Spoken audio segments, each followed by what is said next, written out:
Good morning, paranormal community, and thank you for partaking in this amazing episode of the Odyssey Files. I'm your host, Michael O'Neill. With me today is my co-host, Mr. David Sawyering. Good morning, Dave. Good morning, Mike. Good morning, everybody. It's a beautiful weekend in the great state of Minnesota. 67, 69 degrees yesterday. It was absolutely beautiful. I spent the entire day inside doing evidence review. So Nice. got it. Nice. Your happiness makes me sad. Well, that happens. That's not the first time. But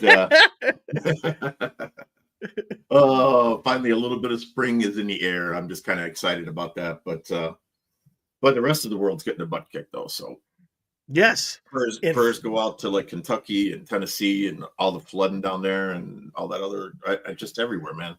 Carolinas and their fires, and so yeah. And I know it's not our topic, but just sending out our love. And I have it on good authority that it is storming very badly in Ireland right now. And it is. There's a very bad storm in Ireland as well, right? So our hearts go out. Our love goes out to everybody in Ireland, including the bare minimum that the internet stays live. Yes, indeed, because our amazing guest today is live from Ireland. She is currently celebrating today her 40th anniversary, and she's spending an hour with us, which I don't know if that is the key to a happy marriage, but we're going to find out what it is. So please, welcome back to the show. She hasn't been on in a very long time. Mysterious Adventures Tours owner and founder, Maria Schmidt. How are you, Maria? I'm Maria. Maria, I'm sorry. Maria's oh good. My God. Maria is awfully sexy. I'll take it. I don't know why I look at your name and I instantly go to Maria. I always have. I love it. And I'm like, no, that's not how you pronounce your damn name, and you know that. And for some reason, when it never watched West Side Story. Have you ever watched that? Have you ever watched what's the Green Hills Alive? The Sound of Music. Sound of Music, yeah. So yeah, Maria was on there. Now Did you ever read your Bible? Now you're going to do it. Now you're going to introduce yourself. I know. Now it's stuck. Now it's stuck. How are you guys doing? How's the United States doing? Are you guys still out there? We're doing good. The United States, not so much. So we won't get into that. I can see why you're. Yeah.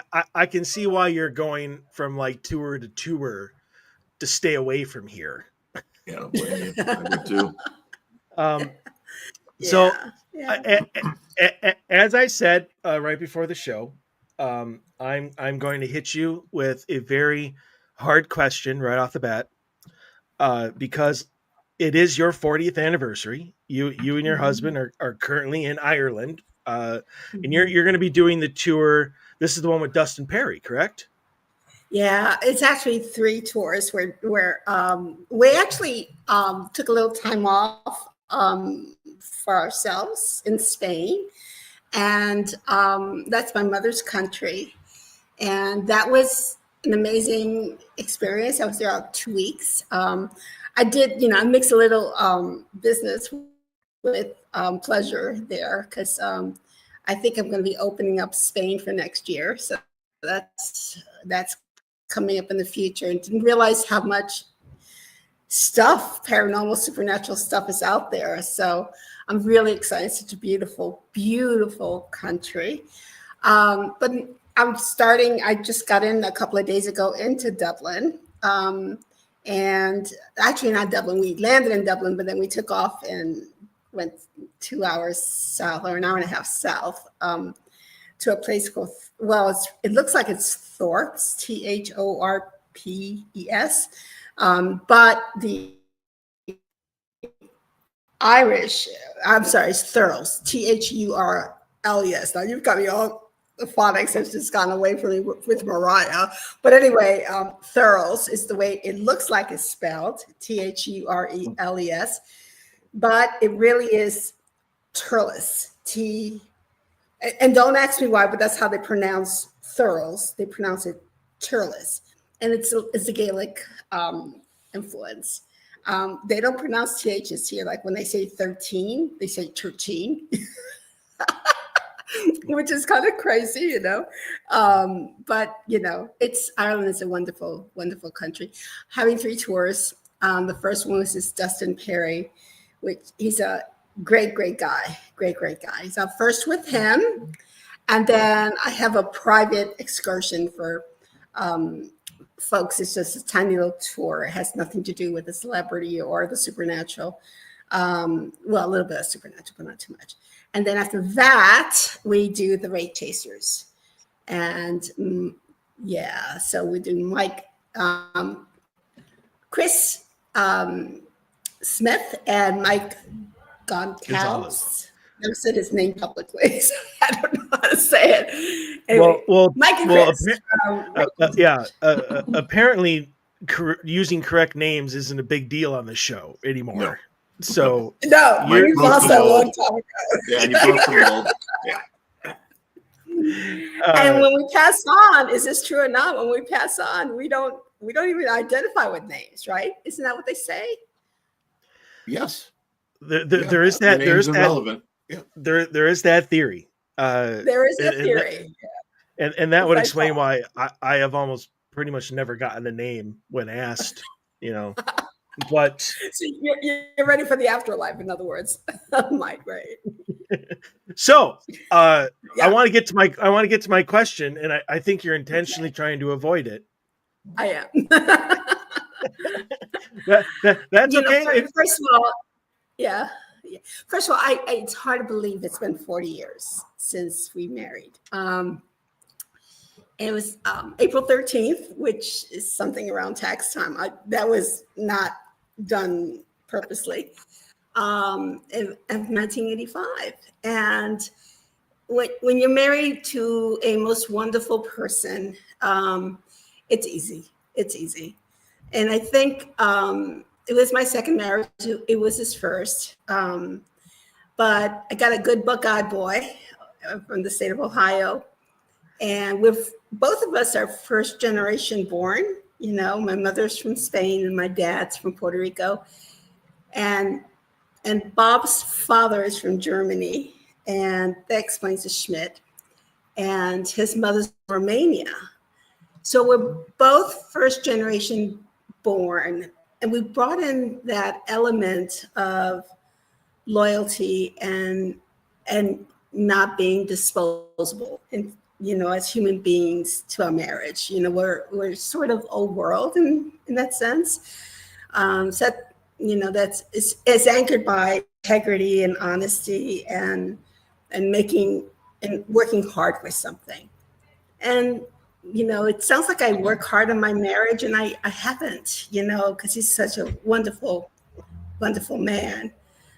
He's very caring and loving. Anyone that has met Bob will agree with me, and I'm very lucky. He's got a tremendous sense of humor, which is important to me. And another part of our survival is that we're very spontaneous. We're not the ones that kind of seek the same rituals every day. We like spontaneity. We like exploring. We love travel, obviously. And that helps. You know, we don't want solid commitments on days. It's almost like what the Irish do here. The Irish are that way. They're very much into spontaneity and not having rigid schedules. I call the ish complex, just like an Irish-ish, ISH. And this is not legit. No one has ever said this is the ish, you know, theory of being Irish. But it's Maria's, and it's so true. When you come to Ireland, and you say, what time should I be there? they'll tell you, oh, 1-ish. That could be 3 o'clock, and they don't care. They don't care. It's all about whenever you can Perfect. do it. I'm in. And that's the kind of That's lifestyle perfect that for I'd me. like to. Is it? Then Yeah, you would fit really well in I would. Ireland. Ireland's I'm like not that. 2 hours. I'm not 2 hours off. That 2 hours is pretty bad. I'm not 2 hours off. But if you say, hey, let's get together at noon, it might be 12:45 before I get there. Right. And it's not Right. because it's not being disrespectful. It's just Right. I just don't prioritize I just never have. I just don't prioritize being there at that exact moment or being there 10 minutes early. Like I know some people that'll just absolutely lose their mind if they're not someplace like 15 minutes before they're supposed to be I there. know.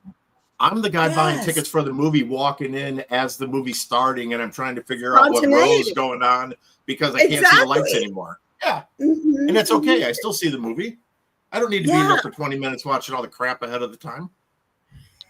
You I know, should move Dave, to you're Ireland. I would fit absolutely that on person. it. You're on it. And it actually adds a tone of peace to your life to be that Yes, way. it does. Yes, it And, does. you know, it doesn't burden you with, you know, I'm not saying we shouldn't have commitments. We should Right. obviously have commitments. But it's having that flexibility and spontaneity that makes it take life. You know what I'm saying? It doesn't, Yes. when you force something into, you got to be there 1 o'clock. And if you're 1:01, you are late. Right. It takes away the joy of being there, right? Because you're 100%. just, yeah. Because you don't. So Because then you're not. The whole excitement of being there is gone. Because now it's like a punishment. it is.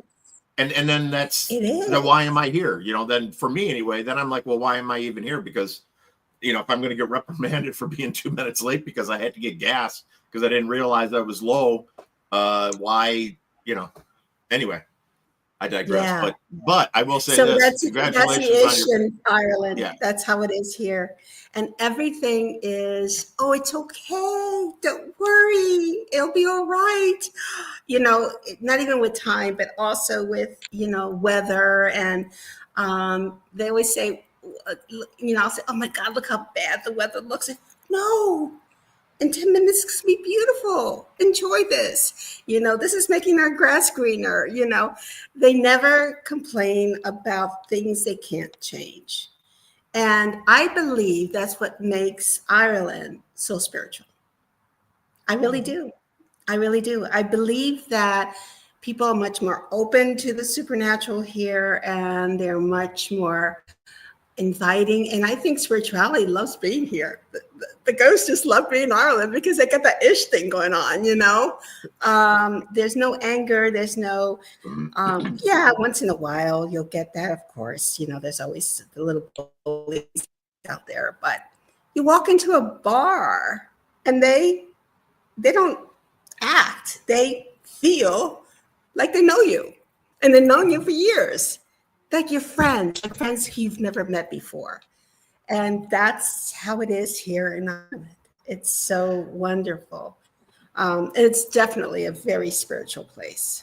It's crazy. It's probably, in my opinion, of all the countries we've been to, is the most spiritual place, you know, for many reasons. Yeah. So I just want to say Did I that answer my question? I did, right? Flexibility, right? Yes. Spontaneity. we'll see. And the last thing I'm gonna thing is when you respect someone more than you love them, it's important. Mhm. And because respect is just as important, if not more important than love. It does. I want to finish that thought by saying I feel like Alex Trebek right now, in the fact that I never even been able to ask the question yet, and so I'm just like, the question was, what is the key to a long marriage? Like, I'll take Ireland for $400. Yeah. so Ding, ding, ding, ding, ding. so Oh my Noted for God. future reference, not to give you the questions ahead of time, Yeah. because That's probably a good idea. there will be no context as to what you're talking about. So It's part of my this is great. spontaneity, Michael. Yes. You should know that by now. Yes, indeed. Oh. One of the reasons I love talking to you. Thank you. So, all right, let's, because since we only have you for the hour, let's get directly into your tours. What is the I guess, do you have a certain criteria of what you can, when you consider like a new country or the tour that you want to put together, like what goes into all of that planning and decision making of where and how to do things? I'll go back to spontaneity a little bit. I always have my finger on the pulse of where people want to explore, and those are the people that are within our realm, right? So typically, folks that are in our realm love places that are drenched with history, with supernatural, mythology and legends. um, they are the ones that really tell us, Maria, this is where we need to go. This is what we need to do. A lot of it's given to us through some kind of, I don't know, some kind of not physical, but more of a almost like a spiritual enlightenment of what we should do, where we should go. I do take a look at, where people are interested in going and where are the trends, but our folks don't follow trends. They don't, yeah, they want to go to Paris. Who doesn't want to go to Paris? But, they'd rather do things a little bit more quirky and much more reputably to be very intriguing for the mystery. And that's what I do. That's what I follow. So it's really a hard discipline, because I would have like 1,000 tours of places, 1,000 places that we want to go to. There's so much out there, so little time, but I try to use a litmus test that perks the interest and the curiosity for the supernatural. I try to resist places that are stoic against the supernatural, that they're not inviting the supernatural, and they're not, even though they do have their own supernatural activity, but when you don't have the culture embracing it, it becomes a little bit more difficult. Now, there's another concept to our tours, which are not just specifically zoned into supernatural activities, but more so like the spiritual concept. Like when we went to Peru, for instance. Peru is not known to be a very haunted country, and it is. It is very much. Another place is like Egypt. Even though there is supernatural activity, there is not, it's more spiritually drenched, where you have all the history of deities and the connection to the other world that is not known to us. There's a lot of commonality, by the way, with these spiritual deities that we're not even, that we don't recognize. They say, well, how can Egypt be like Peru, like Greece? These are ancient sites, but they have a lot of commonality, and so that's another format of what type of tours we have. It's not necessarily take out your gadgets and go explore, Egypt. That's not what, you could, but that's not what drives the mystery in Egypt. The same thing like Peru and all. And then there's a third property that we're starting to explore, is more the fantasy. Like, Harry Potter. We want to do one with the murder mysteries of England, including Jack the Ripper. I can't think of all. Doctor Who. These are all fantasy-based tours that have a lot of connection to, destinations that we can go to. So it's all about the quirky, out of the box, It's not about traditional travel, but all our trips, all our tours, I should say, do push that envelope. And we do things that nobody else does. And that's okay. And that's okay. I Does think that that's answer very your okay. question? Yeah, it's very much so. And I think that if you want to do the fantasy thing, the first thing that popped in my head is a New Zealand trip to do Lord of the Rings. Oh my God. I mean, Yes. We're almost doing it. the entire movie series was filmed there. I'm glad you're a So Lord of the Rings fan. We are doing the Lord of the Rings in 26, but it's not going to be in New Zealand. We're not jumping that far because New Zealand is kind of a hard country to go to. We're going to start. There is a base for Lord of the Rings in England, so we're starting with that, and we have a very prominent. It's not been announced yet, not an ambassador, but a very prominent who's who in Lord of the Rings, world. So we're very happy about that. Yeah, so I'm kind of happy you said that because that's definitely where we're going on that. so last year, and Dave and I really looked into attending it, and we just couldn't. And I was enraged by all of your amazing photos that you posted for it. But you guys with Grant and Rihanna Wilson went to Greece. Yeah. And you were telling me all about it and the things that you guys were going to do when I was still going to be able to go, and then ended up not being able to. But Right. how did that go? Because I mean, I know a lot of your photos were like of the views and you guys having dinner, but you guys did so many amazing things during We this did. tour that I'm still upset that I wasn't able to attend it. But I mean, how did that go? Oh, Greece was originally when we went to Greece, we all went there with, there's a lot of known haunted places and, but we also had to interject. Remember that spirituality I spoke about, that ancient spirituality? There's a lot of that in Greece. So I don't know how to explain it except we were overwhelmed when we got there.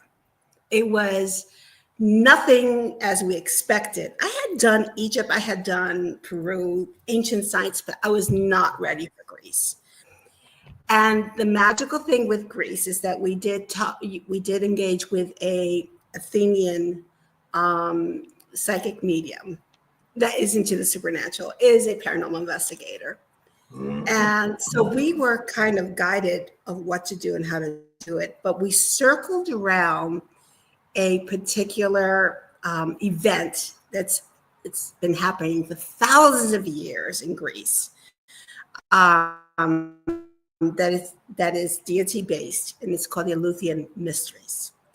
And the Eleuthian Mysteries have to do with the deities and all these old legends, etc. And they do rituals, right? And we did those rituals. Not only did we do those rituals, we had to do preparatory, duties. We had to be, I'm not kidding you, celibate for a week. We could not eat any meat for a week. Stop shaking your head. And there was a lot of physical, emotional, and spiritual preparation for these Eleuthian mysteries. The results were absolutely outstanding. And fact, there were things that happened. There were some that chose not to do the mysteries because for one reason or another, there's only like one or two people out of the entire group that didn't want to do it. But they took pictures and they watched from the oldest amphitheater in the world in Greece, us do the the rituals. And it was led by, she's a daughter of Agate, Catherine Cirillos, our psychic mediums. So she kind of led it, and she was, guided us, and she prepared us. As we're doing this ritual, people were kind of strobed in these green lights and all lights that were not visible from any type of perspective. And it was kind of weird. What was these people watching us and what things were happening on ourselves was not explainable. And then there was a big deal the next day on the internet about these formations of angels in the sky over Greece around the same time that we were doing this. And how does that explain? I wish I had pictures to show you here, but take my word for it, we were all blown away of these apparitions that were picked up by independent folks out there, and went, pretty much crazy on the internet. Just look what happened. They even wrote an article on it of these specters that were, it was like cloud formations that created these angelic figures that were totally on the time we were doing the rituals. So, that to me was probably, and I remember Grant and Rihanna telling us, we came in with a certain expectation of Greece, and we came out totally wowed. And that group of travelers that came with us were so tight. We're so close with each other that we are still communicating with each other, and we still are in perfect awe of what happened during the entire trip, not just during the mysteries. So yeah, I never expected that, Mike. Never, ever expected that. Well, might I just point out that after a week of no meat and being celibate, I would hallucinate too. So maybe that's what happened. I think you were all delirious when this happened. Well, you know what? I'll present that theory over to the group and see what they think. Please do, and get back to me. Yeah. I'd love to hear the reactions when somebody throws in a little logic into the mix. But yeah. Dave, I'm hogging everything. So you're fine. So I got a quick question though. So let's just assume, for the sake of this question, that when you cleansed yourself before you were taken, before this kind of heavenly angelic gate was opened, right? Or this portal, whatever you want to call it, that allowed this veil to thin between whatever was there that you were reaching out to and yourselves as humans. What did the general feeling feel like? Did you guys feel it coming in? Did you feel a start sensation, or did you feel absolutely nothing and it was just the visual evidence that kind of leaned towards you realizing that you had an experience? No, we all felt something. It was truly powerful. And actually it continued on for many days because we all had these incredible dreams as well. And they told us to expect them, and we did. We happened on that particular day, after the rituals, we actually went to investigate a very known haunted property there. And we got some incredible, almost like UFO type of captures up in the dark air. It was just, so it's something that continued on for many days. It wasn't just during that session that this happened. It really opened us all up. And I just don't know how to explain it, guys. I just don't know. It's like nothing we've ever done before. And I guarantee you that many people have not had that kind of experience.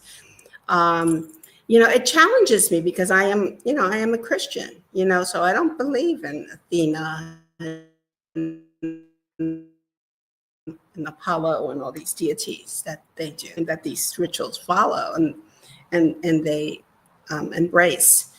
That's that's not in my religious realm, right? As a Christian, but in the way I challenge that, or the way I meet that challenge, is saying that all our religions are basically, religion is one thing, spirituality is another thing, right, guys? So it's not about the religion, but it's about your belief. And it's not if she's called Athena, or if she's called in Peru, they call it the Pachamama, or is it the Virgin Mary in Christianity? Right. They're all are representatives of the spirituality beyond us, and it's very interesting, if you keep that kind of censor on it, it makes it much more, what's the word, worthwhile, and you get a lot from it. Sometimes in this world, and that's one thing about that I've learned through our tours, that we have to be completely open about what's out there, outside of our culture. We have to be open, and we have to receive it, and accept it, and if you don't do that, you don't belong exploring out of our country. It's a really hard challenge. It really is. But every single country that we go to gives that challenge.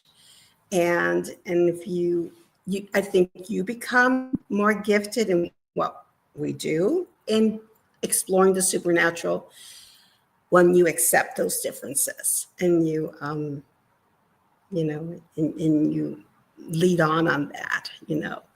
It's amazing. It really is. I feel like every one of our travelers have received that gift of being completely open to these challenges. I just want to say now I feel absolutely more horrible that I wasn't able to go to Greece, just so you know. Thank you for that, though. I appreciate it. We'll be doing another one. I think it's coming. I'm going to go sit in a dark closet somewhere and feel sorry for myself for a couple days. I wanted to do it every year for. I would have gone if I was physically capable. I would have gone. So.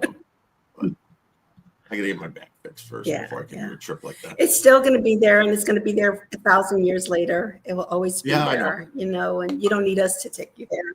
Mm-hmm. Yeah, no, I know. We do need you to give us access, though. Okay. What does that mean?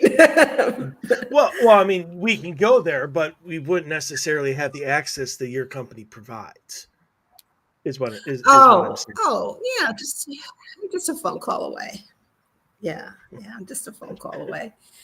And with that being said, it's also having the group around you that does that collective consciousness that is also very important. It's all about the energy. I don't know if you saw that we were all dressed in white. We had to be barefoot. Oh my God, did that hurt my feet? But we were all barefoot, all dressed in white. There were a lot of really physical and spiritual preparations that we had to do for this, and but that just added to it. It just added to it, and it was legit. It wasn't a Disney production. It was truly something that had been done for thousands of years, and all the rituals were read in Greek, but we knew the translation, and we chanted these rituals as well. These things we said, we're all talking in Greek. We practice obviously, but it was extraordinary. It was extraordinary. Yeah. Enough of that. So speaking of extraordinary, and again, I was planning on going, and my job would not move move my vacation week so I could. So I'm going to miss out on this one too. And that is the upcoming trip in October to Japan. And Yes, yes. I 15 days searching all around Japan with Grant and It's Rhiannon long. Wilson. Yeah. I mean, you had me at Suicide Forest, but because Yeah. I mean that's something that Dave and I have talked about on the show for years, just wanting to see it and experience it. So, like, tell us about that one because it usually your tour is about 10 days, from what I've gathered. That Right. I mean they vary, but 10 days, and this one is 15. 10 So what days. It has to be. It has to be. was that? Just Um, because there were so many places that you wanted to put into it, and that's just how it turned out, or was that the goal all that, along? and because when you go to Japan, that's halfway around the world, right? That's what I was going to say. It's a It takes some 15 flight to time. 17 hour, yeah, it's Yeah. a long travel. It really takes you off on a new realm that you're not used to. And to be there only for 10 days is a disservice, But it is also, like you mentioned, there were so many places to go to. Japan has never done what we've done, what we're going to do. It's never done this type of tour. They do spiritual tours, but we work with the spirituality and the paranormal as well, kind of a healthy mix. But you have to be very careful because in Japan, the haunted in Japan is totally different than what it is with us. The haunted with us are, representatives from the afterlife that we've known or are known to the property that we're at, and they're just kind of lingering. And some of them come and go, and some of them just are stuck here. There's the nice little grandma, and then there's the vigilant out there. So it's a lot more open, a lot more diversified. In Japan, if you're a ghost, what they believe is that you are evil and you are coming back vindictively, or you stay in the world vindictively, wanting to hurt or get even with someone. They're not the sweet little grandmas, up in the attic, knocking on the wall 3 times, it's totally different. Yeah. But at the same time, they also have these creatures. It's very extraordinarily interesting. These creatures that are either that are religious based. So there's a lot of whimsical beliefs of the supernatural that have nothing to do really with ghosts, but it's more about these creatures.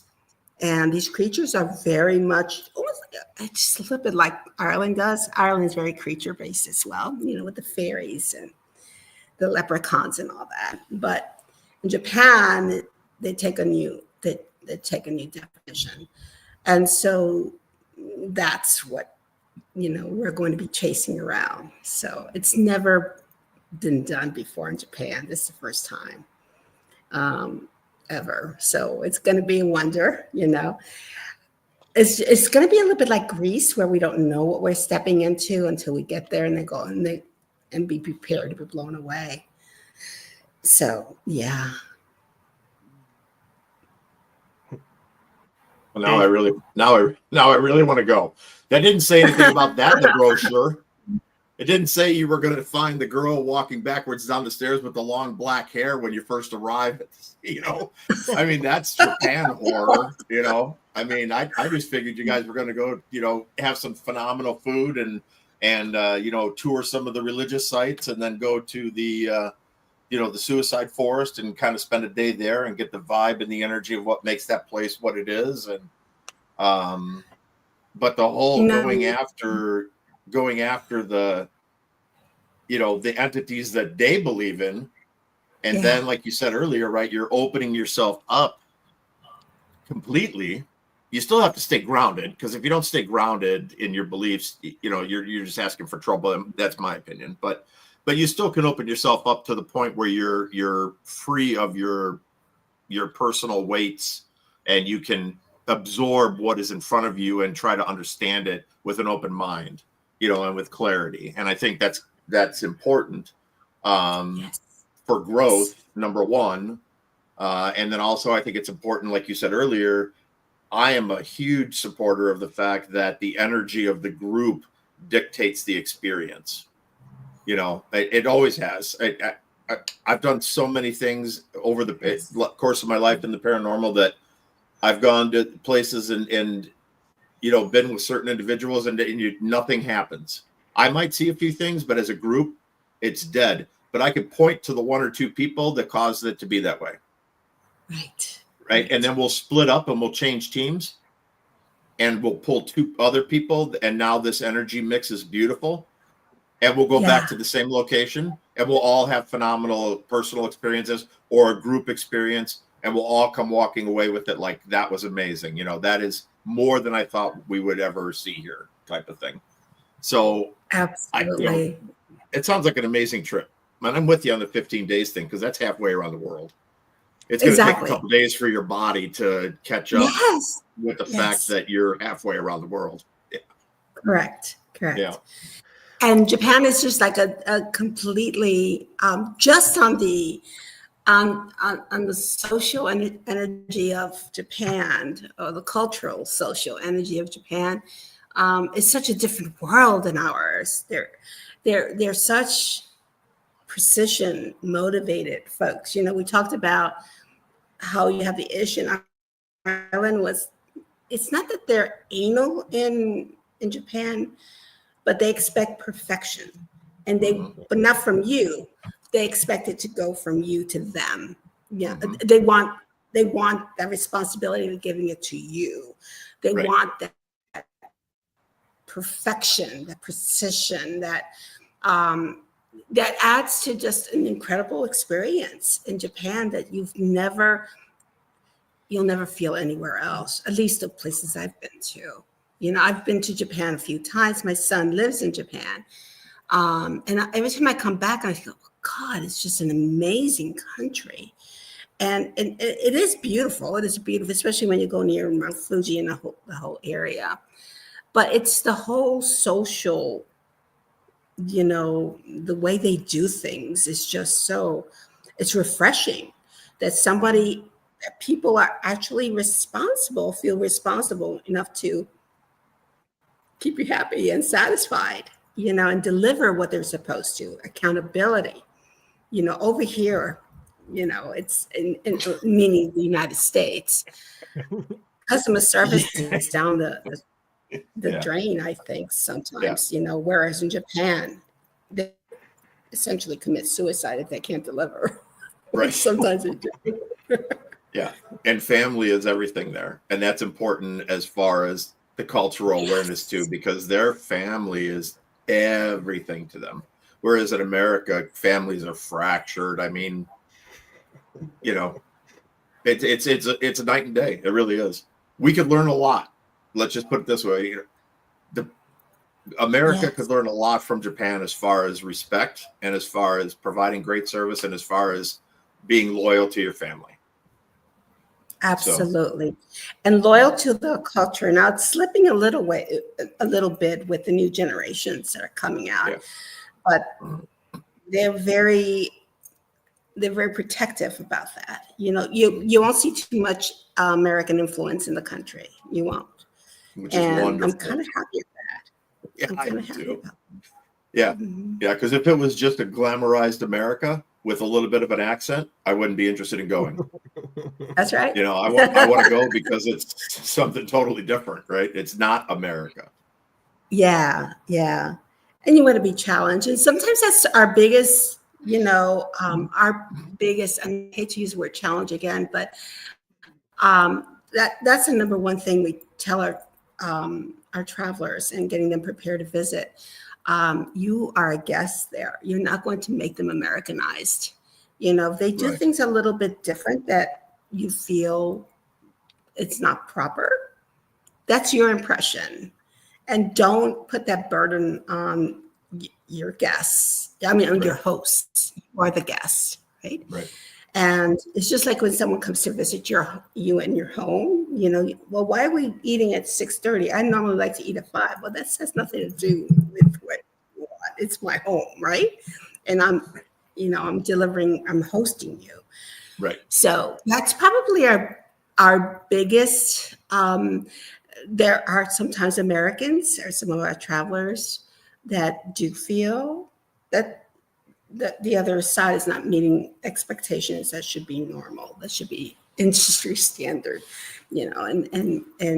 but we try really hard to make them understand that.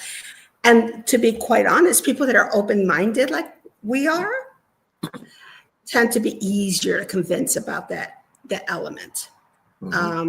Whereas people that are the traditional tourists, that want to go see the museums and, just a real typical American tourist with the flip-flops on, they're more into not accepting that cultural challenge. Right. So I have like 6 more questions I want to get to, which we're not, if we want to remain just the hour. Yeah. So I'm gonna have to skip over those for next time. And because I would like you to come back after the Japan trip and talk about how that went, yeah. and talk about how that went. But one of the things that I love about what you do, and which is different, I think I'm not a big like let's go look at a whole bunch of tour sites. But one of the things that you offer, because these trips are not cheap, nor should they be. Yeah. But you actually offer like monthly payments even after the trip has happened. Yeah. We do. We're the only ones the only crazy people that do that. I know it's hard. And quite frankly, the cost of travel has gone up. We all know that. I mean, ever since the pandemic, that's probably one of the biggest injuries is the cost of travel that we have sustained. But if you look at, and I'm very conscientious of that, what do we give to what they receive? What the expectations are. I mean, I want to make sure we, meet those expectations. But comparables, we're right. We're very, very competitive to a lot of the folks that don't offer, subject matter expert like our celebrities do, to accompany these people and the nifty places that we take people to. You just can't even reproduce that. But if you just do, 10-day average tour and, in Scotland and what the cost is, we're pretty competitive. And I try to keep it that way, but the payment plans do help a lot. There's no interest on them. The earlier you book, the more time you get to pay for your trip. So that helps. If you look at the cost and what you get from it, it's a value you're not going to get anywhere else, and we try to make that as affordable as possible. I do want to plug something before I leave today, if I may. Absolutely. That's thank you. We're the founders of the National Ghost Hunting Day. You know that, Mike, because you were involved with that a few years back, and we did the world's largest ghost hunt with that association, right? In fact, you came on the show to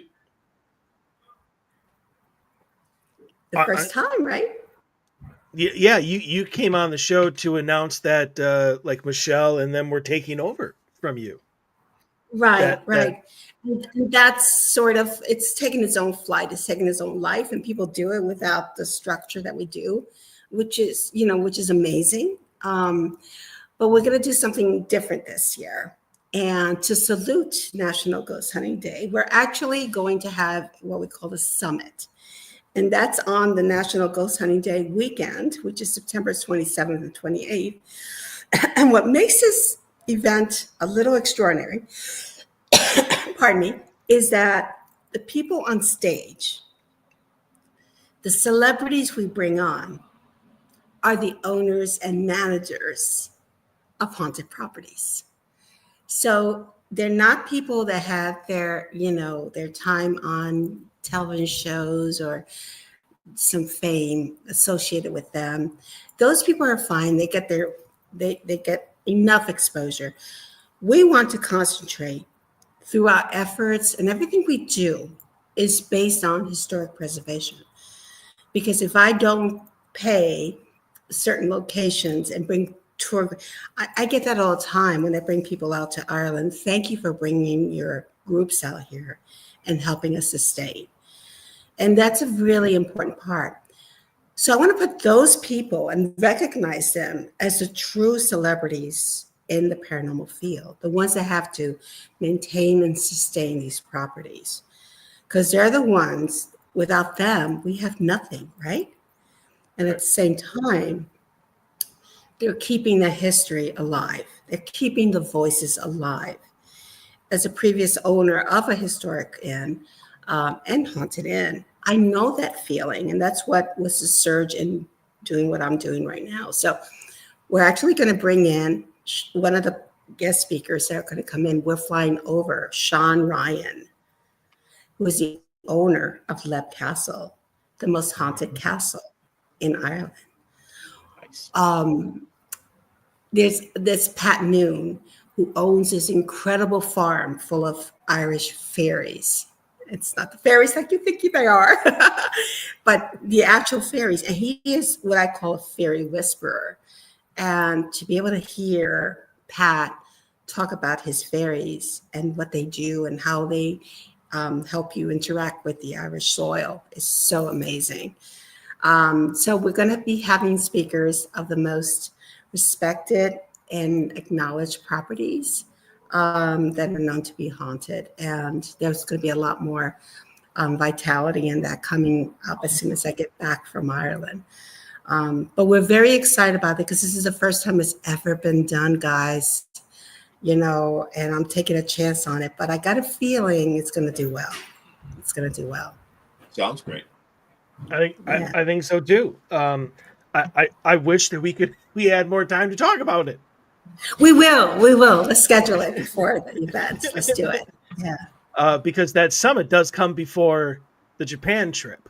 It does. It's insane. Boom. It's about a week before. Insane. You are a busy woman. But it's got to be able to have these experiences yourself. It's got to be unbelievable. It is. I am not a young pumpkin, this is a second career for me. But I am absolutely honored and feel extremely blessed for all that I'm doing. And my message to everybody out there, if you're a lot younger than me, get moving, explore the world, open yourself up to other cultures and how they do things and what they believe in. And then find that commonality between us and them. And that's where the purity of our industry is, it's online. We're all different, yet we're all the same, and it's meeting that perfect spot, that perfect sweet spot. Yeah. So for anybody who wants to check out all of your tours, I mean, it's not just the Ireland tour now and then the Japan tour, and that's it. You have many tours spanning all the way into next year already. Do you have some 2026 tours already up? Yeah. So we're going to actually, I'm kind of spilling out, and this is something that you guys are going to get crazy excited about. We're chartering an entire riverboat cruise with only the supernatural people through the country of France. So that's coming up in 26 as well. So we are pushing the envelope even more and more with very exciting things, guys. And There's going to be a few announcements coming up soon. And yeah, I'd love to come back and tell you guys all about it. Yeah. I'm already pre-raging that I probably won't be able to go, but I'm still going to try. Right. Oh, I'm not going to give up on you. I'm not going to give up on you. Or Dave. Well, Dave could do a riverboat cruise. Yeah, I was going to say I have physical limitations. Otherwise, I would have been to Greece in a heartbeat. It was the only thing that would limit me is being able to physically do the things because of my back. But if that wasn't the case, I would have been in Greece. I would have been in Greece with you guys. Yeah. We'll find a perfect fit for you, Dave. No, don't you worry. It's all right. It'll happen when it happens because exactly. My life is when something comes into place and I'm supposed to be there, I will be there. So right. Spontaneity, right? That's spontaneity. That's right. Exactly. Yeah. So where Thank do you for people having go? me on the show, guys. I really do appreciate it. Huh? Absolutely, but you haven't even plugged your website yet. How do people get these tours? Oh my God. It's Mysterious Adventures Tours, all with an S at the end.com. We're on Facebook as well. We have a bunch of followers there. And if you just put in Mysterious Adventure Tours, you'll find us. If you just put down supernatural tours around the world, multi-day, we're the only ones that do it right now. So there's a good chance that you'll find us on the Google search as well. I'd love to have your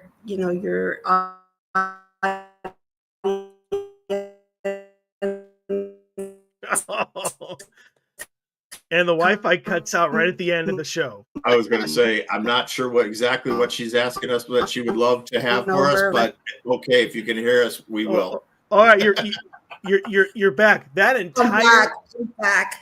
That now entire the sun is out.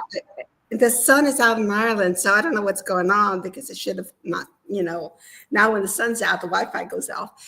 No, just give us a ring. A phone. We're very open to talk to you about anything we do. We're small enough to care for our travelers and make these experiences, the bucket list experiences, come true to you for anyone. Well, perfect. Well, thank you for coming on and spending this hour with us. And absolutely happy 40th anniversary to you and Bob. Thank you. And go and have an amazing time at our expense. And and we'll talk soon. I look forward to it. Thanks, guys. Thank you, Maria. God bless. Bye-bye now. Bye.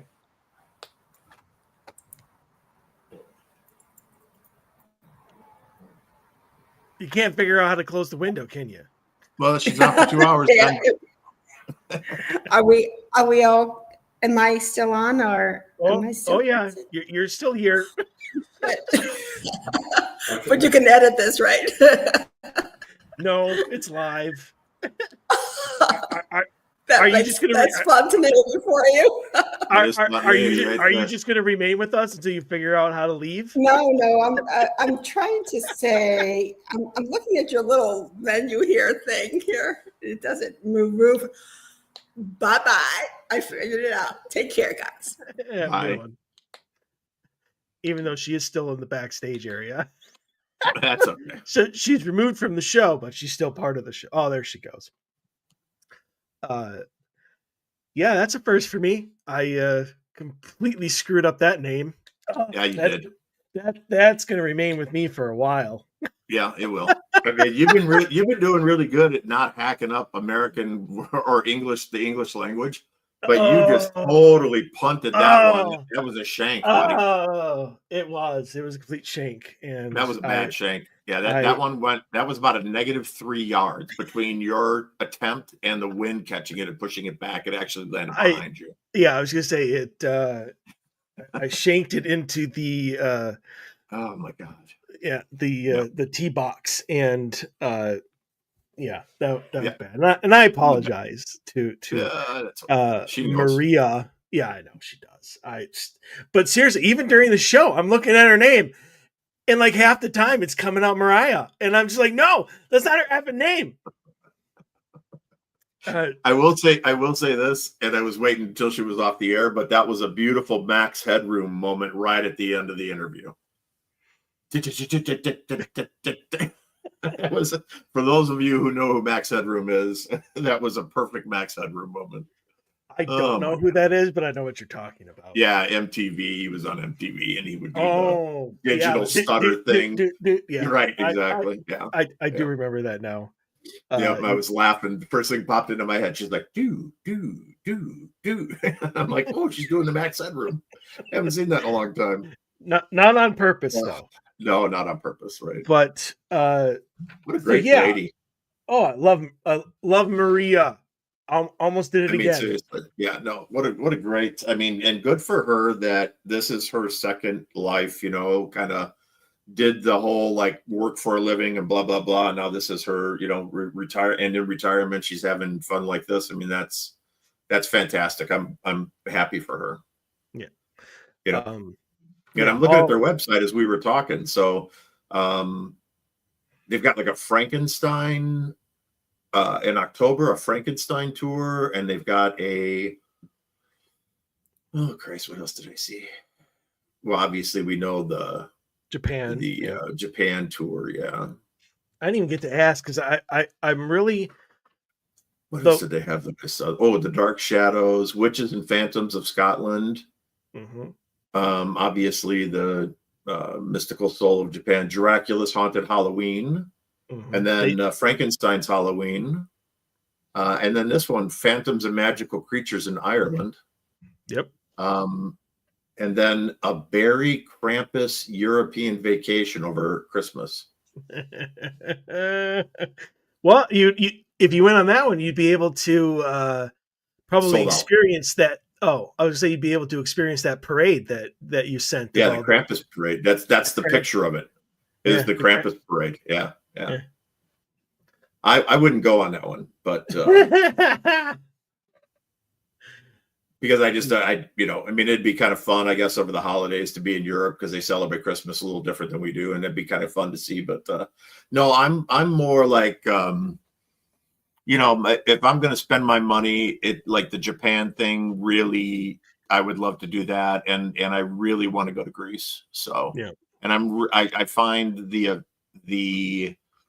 experience that they had in Greece to be really fascinating, because I'm with her. Obviously, I'm a devout Christian. God is, my guy, and I don't believe in demigods and stuff, but I would be willing if I were there to kind of do the cleansing thing, open myself up to the possibility that something's there. And I love the way she did it, because maybe it's the exact same entity, but in different cultures in different parts of the world, they just call it different things, right?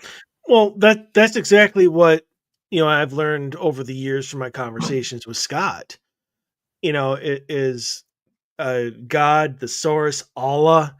Mm-hmm. They're all the exact same entity, or the exact same source, or whatever you want to call it, just with a different name and different beliefs. Yeah. So once again, this is exactly, I don't know why this popped in my mind, but somebody's telling me to say it. So once again, that's mankind needing to take ownership of something and putting their term on it, when it should just be called the one, and everybody should just pray to the one, or should believe in the one, or whatever the name would be, right? It's so if that is the case, that's a perfect example of the same type of man needs to take ownership of shit, like putting a clock into place, and making time, something that has to be. That's probably why I'm never on time, because I'm totally anti-man creating the clock. You're just getting in touch with your inner wizard, Dave. That's what it is. Well, at least Maria appreciated the fact that I'm late at times getting to things, and she was okay with that, so that's all right. And you've come to grow accustomed to it, so yeah. Most of the time when you say that you're going to be here at 1, I'm just like, I doubt he's going to be here at all.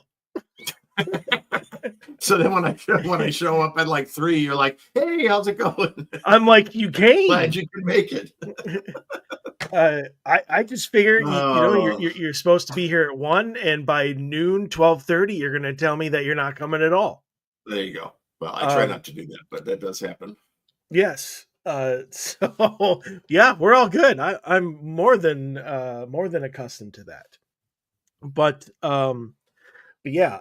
So, but as we were talking about the tour, I realized that things have things have changed in my work a little bit, Yeah. at least for me. And now I might have more flexibility in my schedule. So I'm going to look once again at maybe going on that Japan trip because I so want to go. Telling you Uh, what, I've always wanted to go to Japan as well. And I've always said if I go to Japan, I'm not going for less than 2 weeks because your body it's going to take a couple of days, whether you like it or not, for your body to adjust for the time zone difference. And so you're going to lose a couple of days where, yeah, you're physically there, but you're not emotionally there because because your mind and your body are just not in sync. So yeah, you can go out and have a bite to eat and do this and that, but you're not going to be yourself, for 48 hours. So you need to factor that in. So I think that's a great thing she did because 10 days you'd be doing yourself a disservice out there. A disservice, sorry.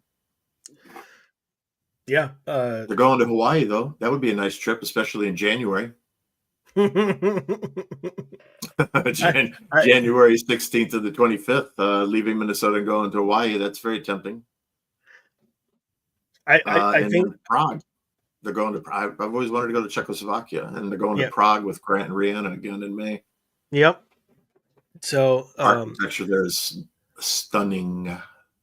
they are going back to Greece in September. That is where I plan on going on that trip before I actually read that Grant and Rihanna were not going to be at that one this year. That was like one of Yeah. the main selling points for me is I really wanted to I mean, I have all the respect in the world for Grant and I Yeah. really and I really like Rihanna.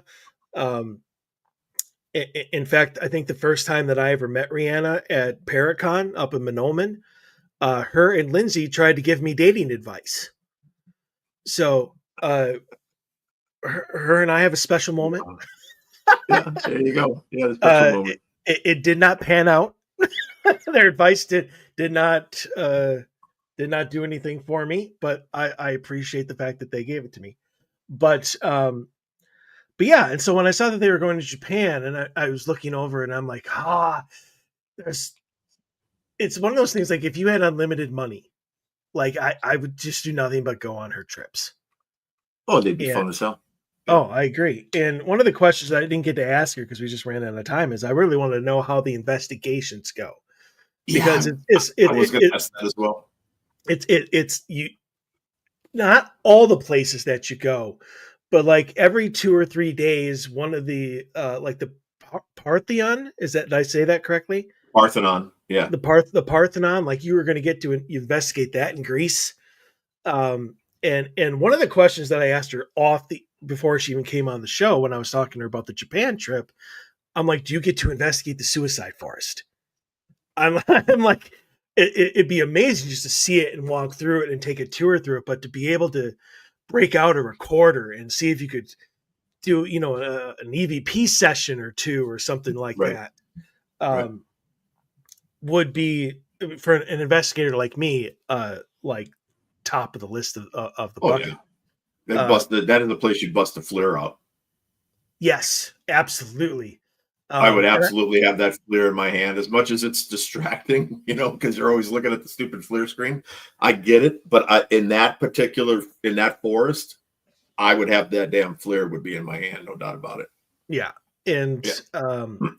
so, but because they are so tight and very spiritual when it comes to like the spirits of Japanese culture and stuff like Yeah.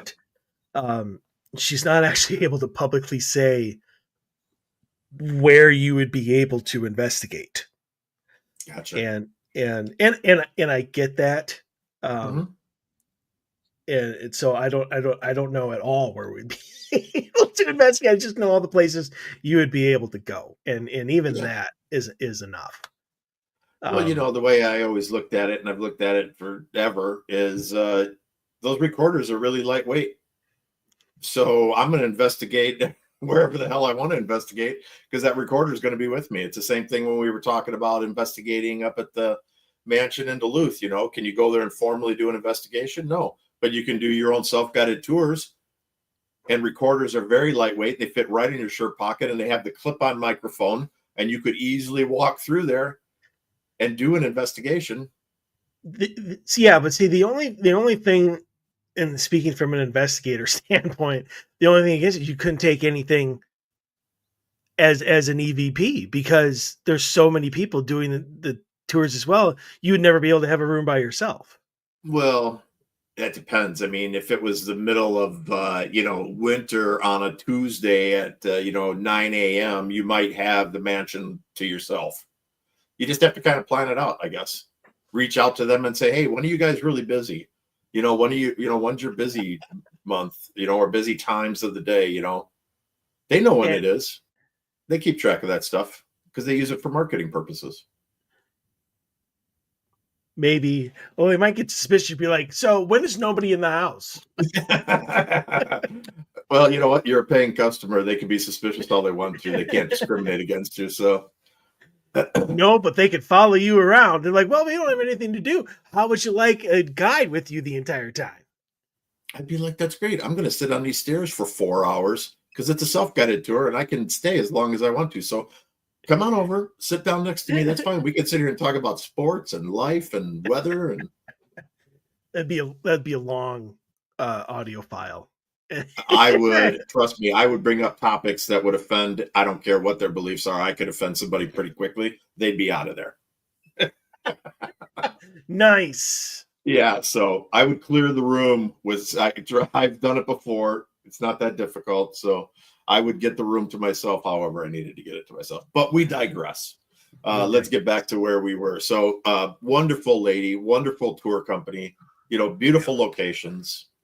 I wish there were, I would have to pick and choose because I know so many of the people that are going on these events now, and she's really expanded like who she's having host or special guest them.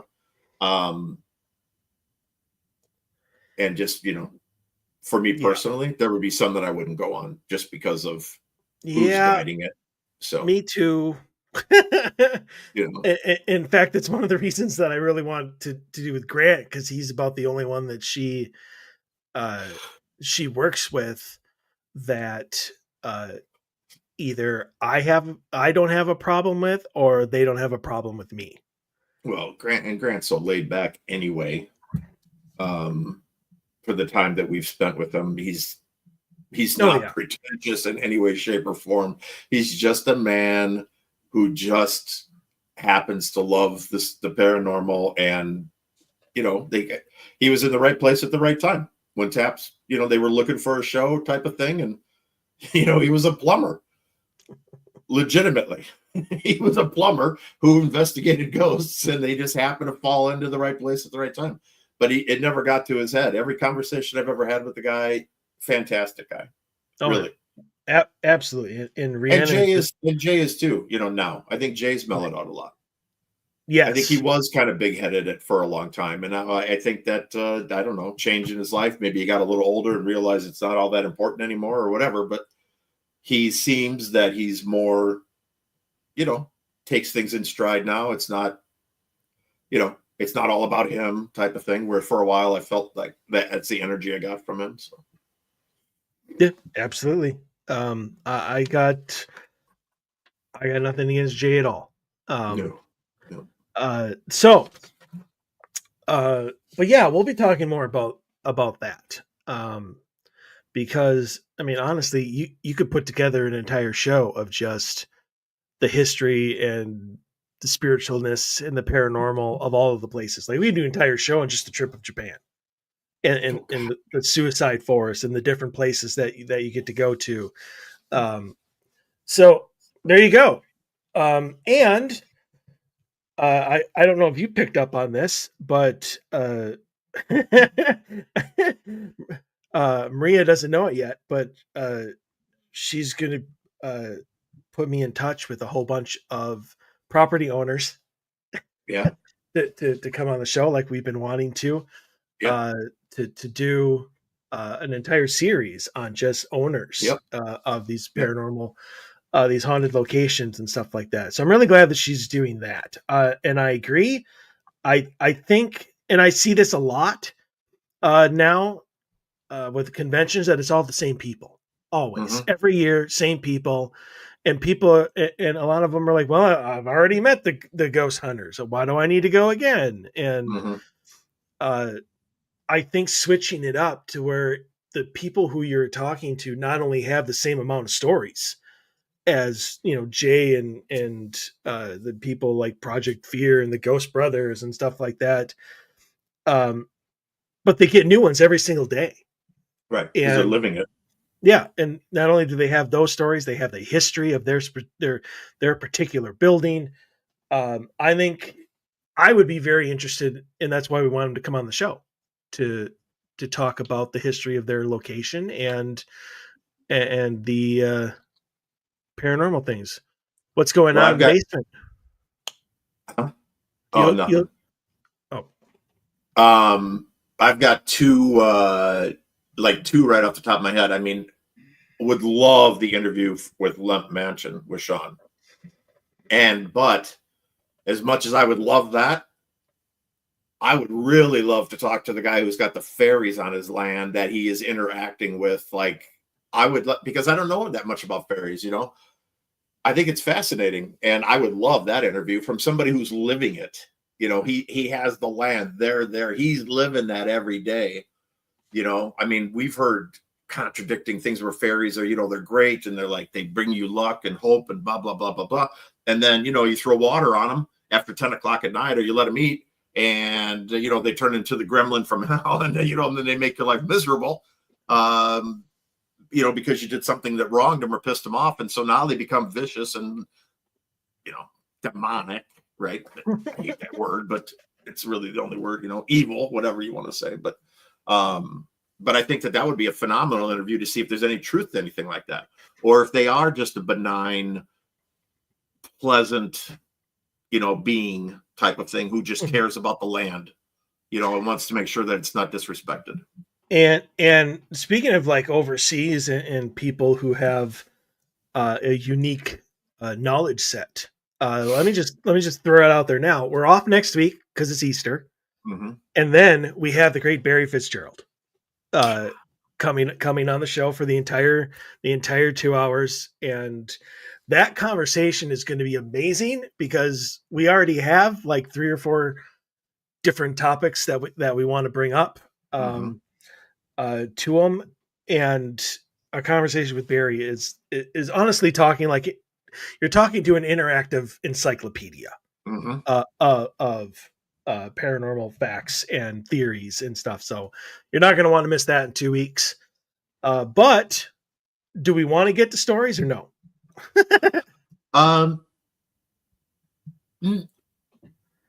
Well, let's see. Then we'd have to save them for 3 weeks. Yep. You want to do one each, and that'll take us to, you know, 11:30, and then we'll just wrap it up. You want to quit after 90 minutes? Well, my back is telling me I should quit right now, but I'm stretching it out for 90 minutes. Yeah, because it's telling me 80 minutes is about the deadline today, regretfully. Gotcha. No, I understand. Well, then why don't you go first? Because while you're reading, I'm going to use the restroom. Okay.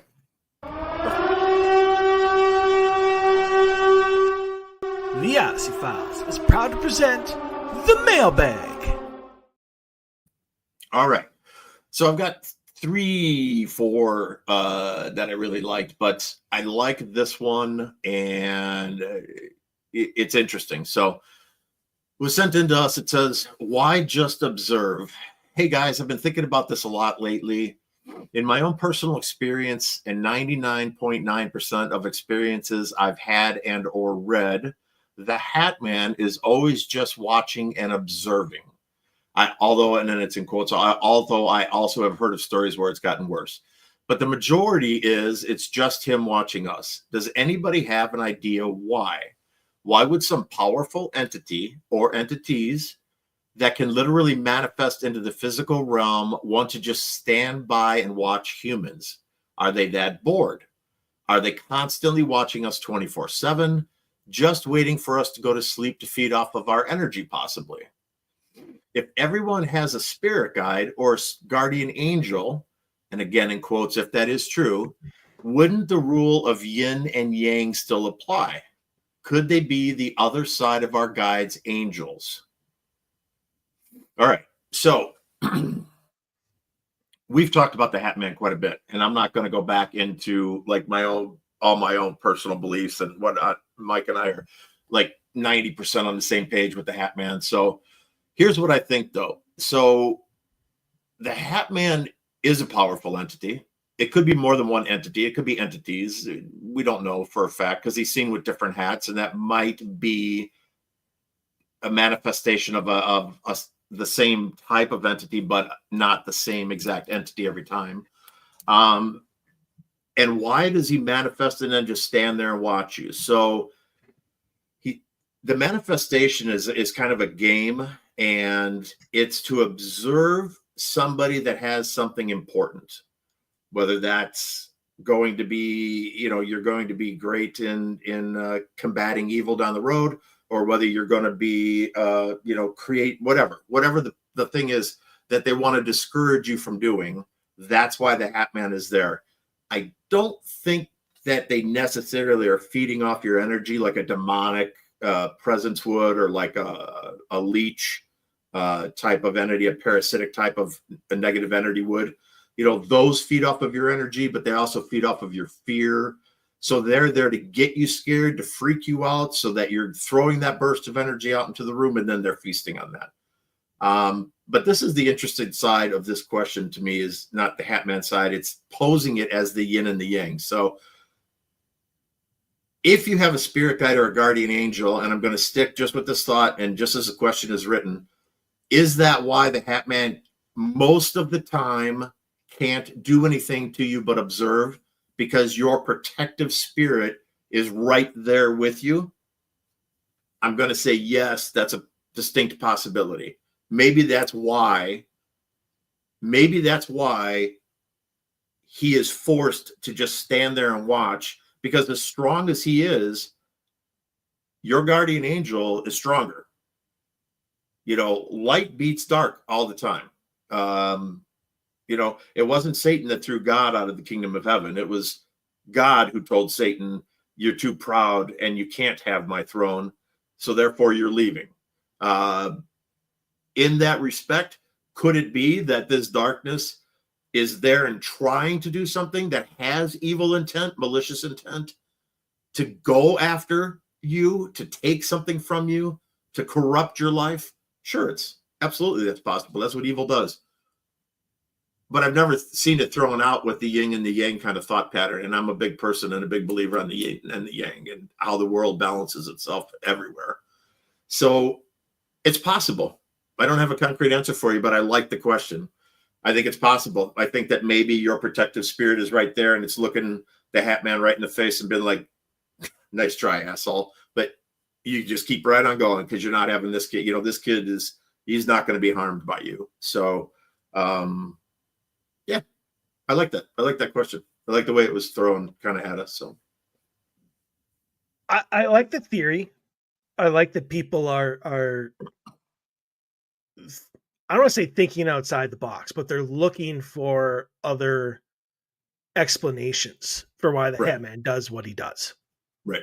I'm honestly not sure if I've talked to you about this or not. Because I know that you and I have discussed at length, whether on the show or off the show, about why he chooses the people that he does. Oh, yeah. Yeah. And, we've gone to like they're a threat to him. We've gone with lineage. Yep. And it occurred to me, since I have kind of been shoved into expanding my horizons. And I asked Cena about this. So take it however however you want. But one of the questions that I asked her, and it popped in my head, and usually when things pop in my head, it's because they were sent to me to To ask talk or think about about, right, or yeah, explore. Yeah. and it was that he's going after the volunteers, like the Star Child and the I can't even remember all of them, but like So the like weight, Star Seed and stuff. So the hybrids that are coming here to kind of quietly behind the scenes keep mankind balanced. yeah, and yeah, and to help us, and that they are and the first wave and the second wave, obviously star seeds and uh one other one. They are the third and fourth waves and the hybrids and stuff, but uh like the people who have seen him since like the 70s and 80s and Yeah. stuff are obviously not star seeds and stuff like that, um but she pretty much just said yes, that the people that he chooses, maybe not always, uh but they are volunteers. They are people who, I guess, for all intents and purposes, didn't originate here. Maybe it would be a way of Yeah. phrasing it. Yeah. um but that doesn't take away the fact that that makes them a threat to him, and they Right. have these extra abilities. I mean, so and it could even talk about, so, lineage. So I mean, all of our theories that we've talked about, over the years, Yeah. uh, could fall into the exact same theory as to why, why these people. Um, the only thing that I don't like about the theory of the spirit guide or the protective spirit is the fact that he's able to show up in it and just stand there. I mean, Right. I would have a hard time believing that a protective spirit is going to be like, well, okay, you have a 10-foot barrier here, but if you have a restraining order of 10 feet, but if you stay in the corner, you're okay. You can just stand. Like, I can't believe uh that type of like an ability or an option exists.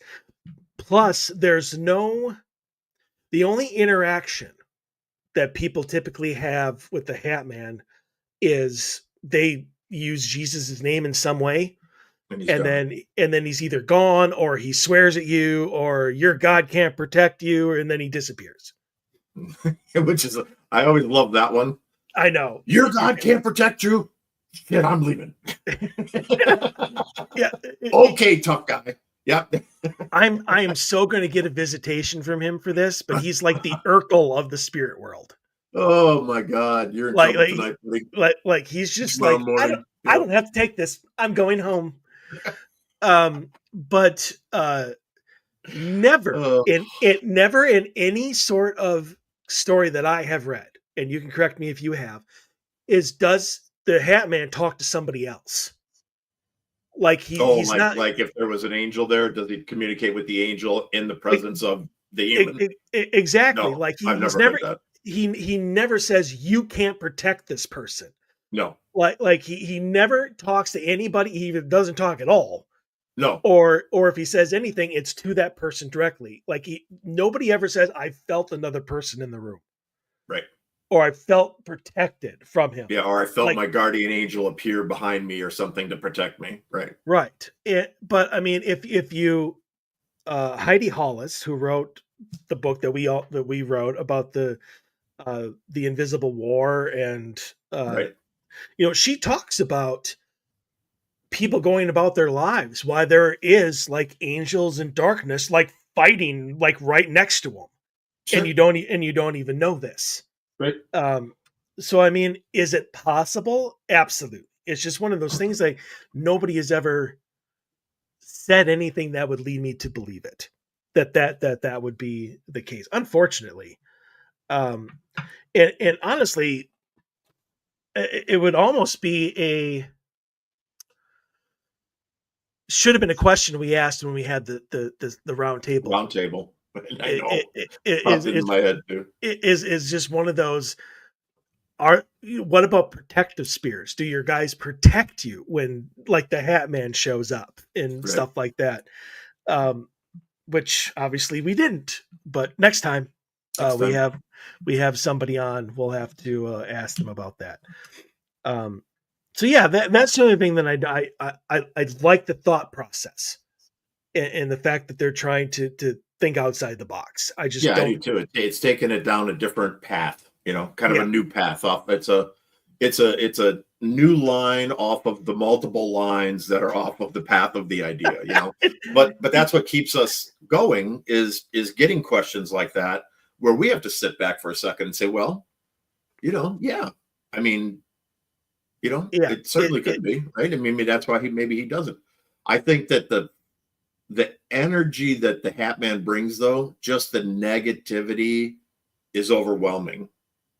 I honestly think that's true. Like if I ever were, he just doesn't want to come see me for some reason. I don't know why. But if he ever were to show up, I pretty much would tell you that it's going to be this overwhelmingly negative dread. I weigh 1,000 pounds. I can't move.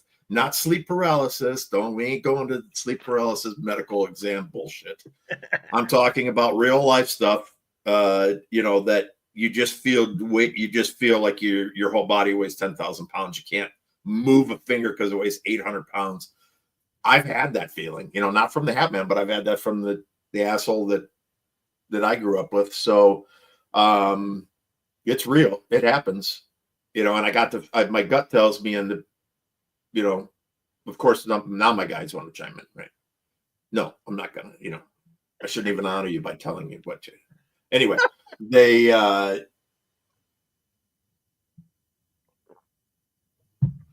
But they what? No, I don't know. Totally lost it. They got mad. I'm telling them I wasn't going to honor them. They just took it away. All right, be that way. That's fine. So I'll leave it as my own personal thoughts. I've experienced stuff like that personally, multiple times, regretfully, and it's that overwhelming sense of dread and fear. And I think that's what he would bring. And I think it is.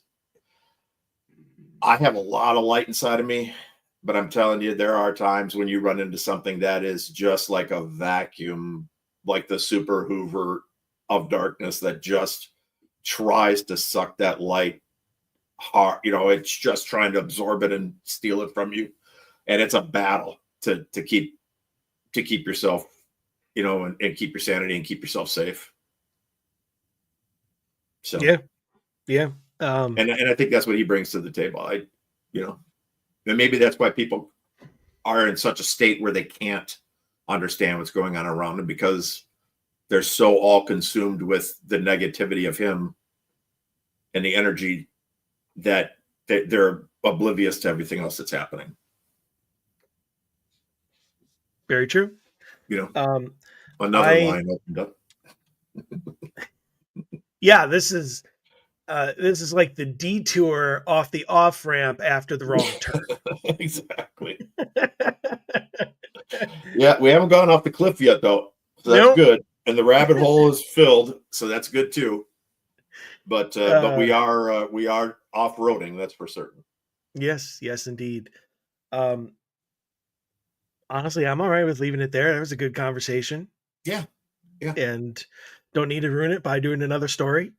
No, I think that's a good way to end the show. I mean, I like that question a lot. When I saw it, I was like, I like questions that make me pause and think, Right. Yeah, absolutely. 100%. And that's for anybody. Never stop learning. Yeah. It doesn't even have to be a question. If you just have a theory about some part of the supernatural or the paranormal that you want to run by us and just get our take on, by all means, odysseyfilesradio.com has all of our, well, not our audio, because after like a month and a half now, I still haven't transferred over the RSS feed to the new network, but all of our video shows are always up, and you can get them obviously off all of your podcasting platforms. Right. Except I'm having a little trouble with Apple. For some reason, they're like, we need 5 different methods of seeing who you are, and it's crazy stuff. But iHeart, Spreaker, Spotify, all kinds of Podcast Addict. Right. We're all on there if you want to download our 253 episodes and now 254. For the sake of Dave's back, we are going to end the show a little early. 20 minutes. I mean, it's not bad. No, not at all. Plenty coming up ahead. Like I said, 2 weeks. We got Barry Fitzgerald. So looking forward to that conversation. You have no idea. The first question out of my mouth: is it still raining nails at your house? That's right. The raining nails. Raining nails and screws. Is it still raining nails at your house and screws and stuff? I mean, you must have 5-gallon buckets just full. He could open his own shop. Yeah, take it in for scrap metal. So we're looking forward to that. We got a lot of great shows in store for you guys over the next many weeks. So yeah, you know what I'm looking forward to. Honestly, I'm looking forward to going back and redoing some of those shows that we lost. Yep. Because now, like anything in life, right? We've expanded our horizons. We never stop learning, obviously. And so I think it's going to be very interesting to go back and tackle a topic that we did a year ago or 18 months ago, 2 years ago, whatever. And at the time, obviously, we thought one way about it. And now when we go back, I'm really curious to see when we get into conversation if it's going to be similar to what it was then, or if it's going to kind of move and just flow like water, evolve into itself, and take the meandering stream approach versus the, the mud puddle. Yeah. Yeah, that'd be interesting. So I know some of those topics that we lost were really good too. So I'm excited to personally get back into kind of redoing a few of those shows too, and as we move forward, and great guests coming up for this year. So I'm excited for that too. Yes, indeed. Yeah, it's gonna be good. So yeah. All right. Well, we'll be back here in 2 weeks. Until then, stay healthy, stay safe. Have a great Easter if you celebrate it, and we'll see you in a little bit. Everyone have a great rest of the weekend.